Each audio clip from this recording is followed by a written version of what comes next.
como é que a gente tem sugerido, né, a leitura do Salmo 119, sabendo da preciosidade dessas dicas, mas também às vezes das dificuldades que a gente possa ter. Porque, não sei nem onde que eu ia comprar um livro desse.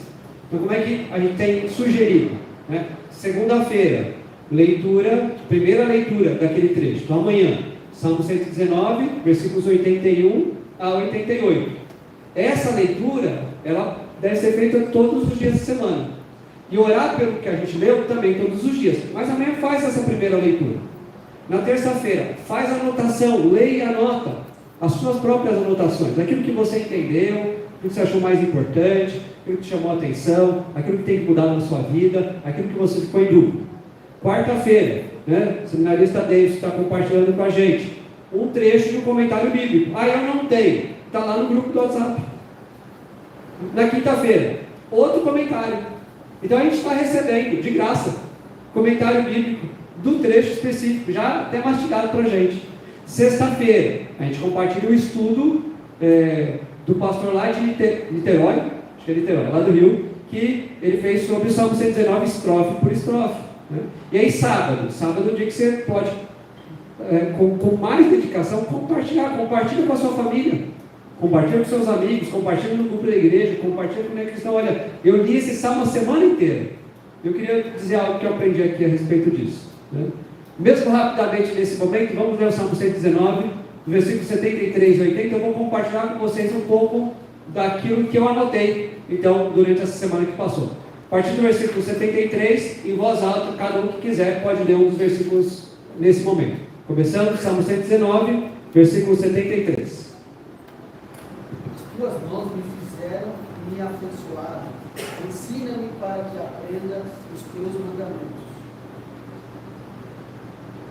Os que temem alegraram-se quando me viram, porque bem esperar a tua palavra. Bem sei, ó Senhor, que os teus juízos são justos, e com fidelidade me afligiste. Venha, pois, a tua bondade consolar-me, segundo a palavra que deixa o teu servo. Baixem sobre mim as tuas misericórdias, para que eu viva, pois na tua lei está o meu prazer. Confundos os soberbos, pois me trataram de uma maneira perversa, sem causa, mas eu meditarei nos teus preceitos. Voltam sobre a mim os que te temem, os que conhecem os teus testemunhos. Seja o meu coração irrepreensível nos teus decretos, para que eu não seja envergonhado. Amém. Essa é uma estrofe, então, do Salmo. Salmo 119 tem estrofes de 8 versos ou versículos cada, e cada uma dessas estrofes começa com uma letra do alfabeto hebraico. Tá? Aqui é a letra Iod. Inclusive, só mais uma curiosidade, no hebraico é para o canhoto, né? Porque a gente não lê daqui para cá, da esquerda para a direita, mas da direita para a esquerda. Né? Então, a gente tem essa distribuição no salmo inteirinho, sempre exaltando a palavra de Deus. E como eu disse aqui, eu vou compartilhar algumas das anotações que eu fiz durante essa semana, quando eu li esse trecho do salmo. Ali no versículo 73, a gente descobre de onde nós viemos, porque a palavra de Deus diz aqui que as mãos de Deus é que nos fizeram e nos afeiçoaram. Não foi uma massa criada de qualquer jeito, mas de uma forma bela, inclusive refletindo a própria imagem de Deus. Como é importante nós sabermos quem nos criou, tanto para que nós adoremos a Deus, o único Deus que é o nosso Criador, mas também para que a gente saiba onde buscar direção para cada uma das questões, cada uma das situações da nossa vida.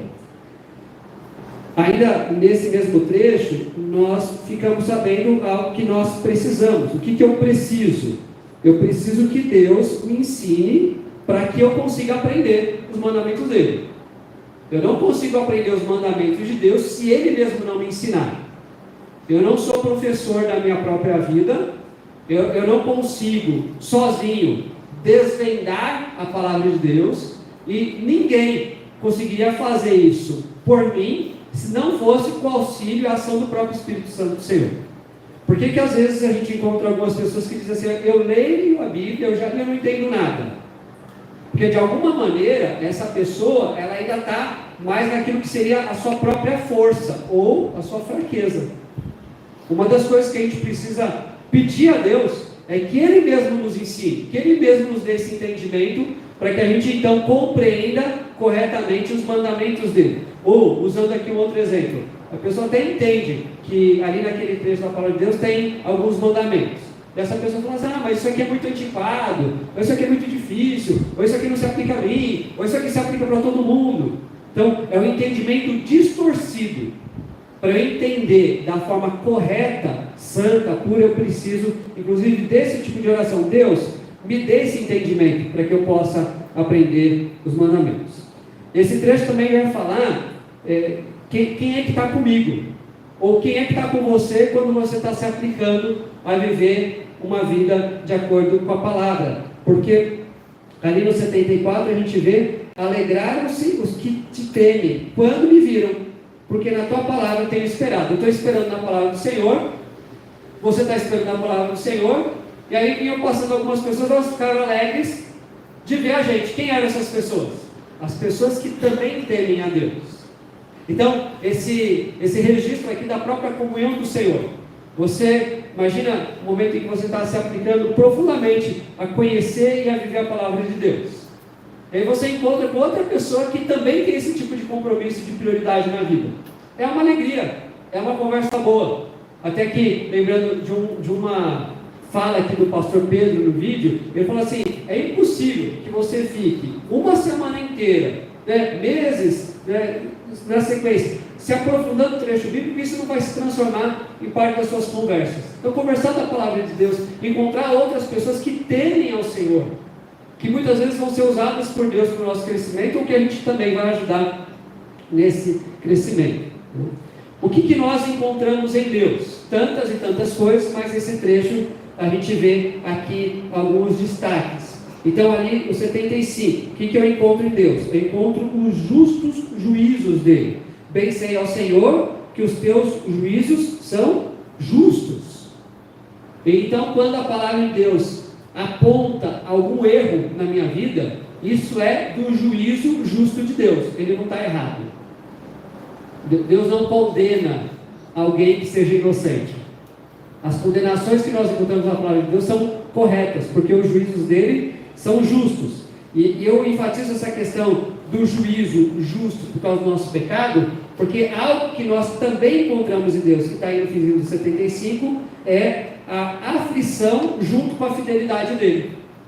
Como é que ele fala aqui? E com fidelidade me afligiste. Por que eu fui afligido por Deus? Porque Ele é fiel. E Ele é fiel à sua própria palavra. Ele é fiel à sua própria glória, à sua própria autoridade. Se Ele que é fiel está me afligindo, é porque eu estou errado. E eu estou errado, muitas e muitas vezes. Essa é uma das coisas que Deus faz com a gente na leitura desse texto. A gente parar para reconhecer que precisamos do perdão dele e de áreas da nossa vida que a gente precisa de fato de mudança. Então nós encontramos em Deus esses juízos justos, essa aflição com a fidelidade dele, mas também na sequência, o comecinho do 76, a bondade que consola. Às vezes nós sofremos e somos afligidos por causa do nosso erro, mas às vezes nós sofremos por causa de tribulações, de angústias, de perdas. Às vezes nós somos feitos como vítimas daqueles homens maus, e nós precisamos do consolo. Onde que vem o nosso consolo? Da bondade de Deus. Nós também encontramos consolo em Deus, porque Ele é bondoso. E além disso, encontramos a misericórdia que dá vida. Então, retomando só aqui 76, venha, pois, a tua bondade consolar-me, segundo a palavra que deste ao teu servo. E na sequência, baixem sobre mim as tuas misericórdias, para que eu viva. Então, a gente pode lembrar de muitas situações em que a gente viu a misericórdia do Senhor. Mas a expressão máxima da misericórdia de Deus é a nossa própria vida. Por que eu estou vivo? Porque Deus é misericordioso.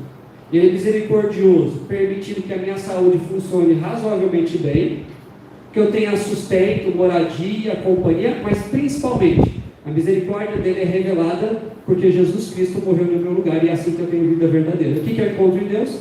Os juízos justos, a aflição com a fidelidade dele, a bondade que consola, mas também essa misericórdia que dá vida. Não só aqui nesse trecho, mas em outros momentos, a gente vai ver, perceber a presença de inimigos, de opositores, de pessoas orgulhosas e soberbas.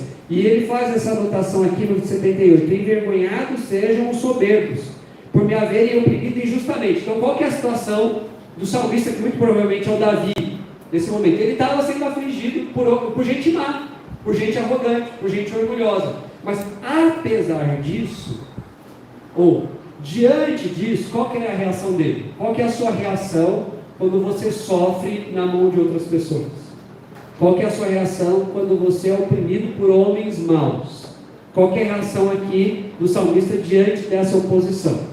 Eu destaquei 3 reações, ou 3 atitudes. Apesar de oprimido pelos soberbos, ele diz: meditarei nos teus preceitos. Finzinho de 78. Eu, porém, meditarei nos teus preceitos. Aconteça o que acontecer.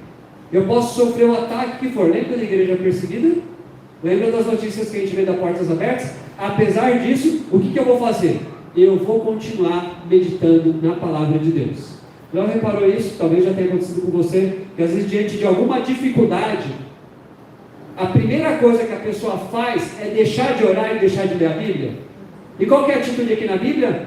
Diante da dificuldade, eu vou continuar meditando mais e mais os preceitos. Além disso, eu estarei com aqueles que temem ao Senhor. 79 é de novo essa questão da comunhão. Voltem-se para mim os que te temem e que conhecem os teus testemunhos. Eu não vou me misturar com aqueles que são maus. Lembra lá do Salmo número 1, né? Que é bem-aventurado aquele homem que não anda no conselho dos ímpios, não se assenta na roda dos escarnecedores, não se detém no conselho daqueles que são maus.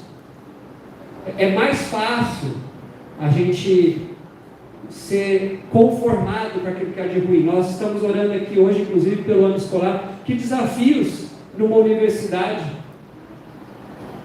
Mas a nossa postura deve ser como a que é do Salmo, de permanecer em comunhão com aqueles que temem a Deus. Viu por que é tão importante que a gente esteja não só presente nas programações da igreja, mas para que a gente também esteja em contato dia a dia, semana a semana, uns com os outros? A gente tem inclusive esse compromisso e esse prazer, inclusive de prazer na meditação da palavra do Senhor, que é algo que já falou ali mais acima.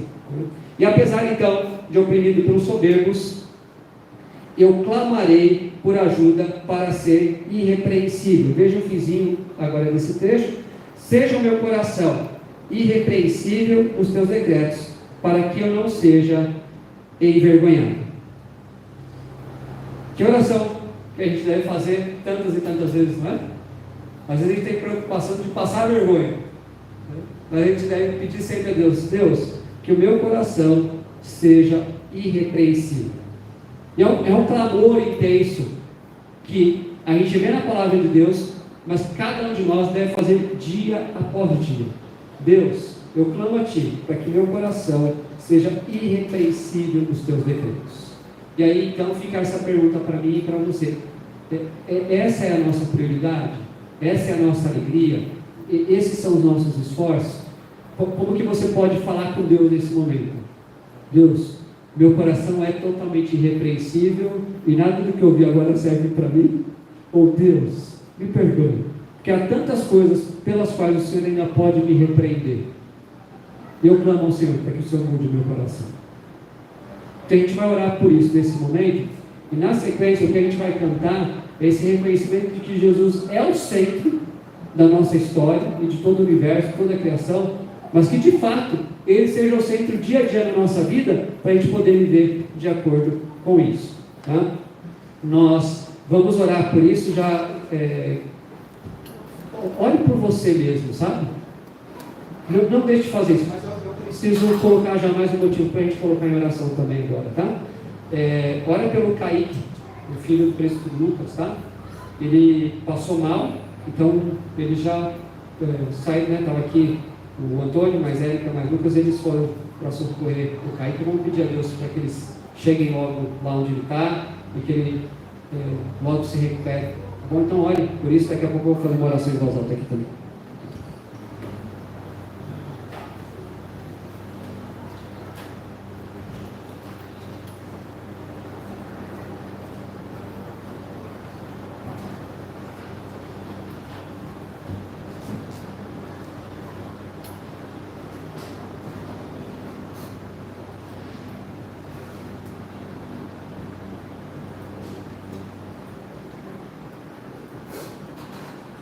Deus, nós agradecemos porque o Senhor tem nos dado esse privilégio de caminharmos junto com esse trecho da palavra do Senhor, pela maneira como o Senhor tem usado desse dia, desse momento, desse lugar, para que a gente seja relembrado da importância da palavra do Senhor na nossa vida dia a dia.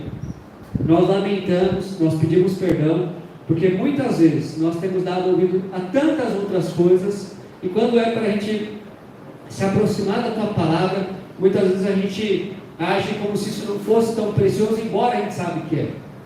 Ou como se fosse algo que a gente já ouviu tantas vezes e a gente já está em ordem com aquilo. Porque é algo tão complicado, tão difícil, deve ser apenas para alguns cristãos. Ó Deus, corrija isso na nossa vida. Nós pedimos a ação do Teu Espírito no nosso coração, porque às vezes nós não lemos e não entendemos. Porque às vezes nós entendemos, mas não praticamos. Porque às vezes nós praticamos, mas não compartilhamos com as outras pessoas. Nós pedimos a ajuda do Senhor para a nossa igreja, ó Pai de amor, para que dia a dia nós sejamos mais e mais fiéis à Tua palavra, mas também para que a gente se ajude mais e mais. A gente tem procurado fazer isso na escola bíblica, tem procurado fazer isso nos nossos cultos, tem procurado fazer isso nas nossas reuniões de oração, nas outras programações que acontecem, agora com essa caminhada em torno do Salmo 119, aqui com os adultos, começando o livro de João, lá na reunião de oração, indo agora para o livro de Romanos, muitas vezes nos cultos à noite, olhando para o livro de Marcos, ou para o livro de Apocalipse, e a gente pede a ajuda do Senhor, para que a gente realmente tenha esse prazer, essa alegria, para que o nosso coração seja irrepreensível diante de Ti. Nós vamos cantar aqui, reconhecendo que o Senhor é o centro da nossa vida, que seja assim de verdade, de forma bastante prática e concreta na vida de cada um de nós, e pedimos também, ó Deus, graça para aqueles que ainda estão endurecidos pelo pecado, que precisam de um novo coração. Dá a eles vida, graça e salvação, no nome de Jesus. Pedimos também, ó Deus, pela vida do Kaique, Lucas, Érica, Antônio, que o Senhor nos leve em segurança até onde o Kaique está, que o Senhor preserve o Kaique, inclusive com as pessoas que podem estar ali acompanhando, que o Senhor dê recuperação pronta e imediata, que isso também, Teu nome seja honrado e glorificado no nome de Jesus. Amém. Vamos em pé, cantar, celebrar, adorar aquele que é o centro da nossa vida.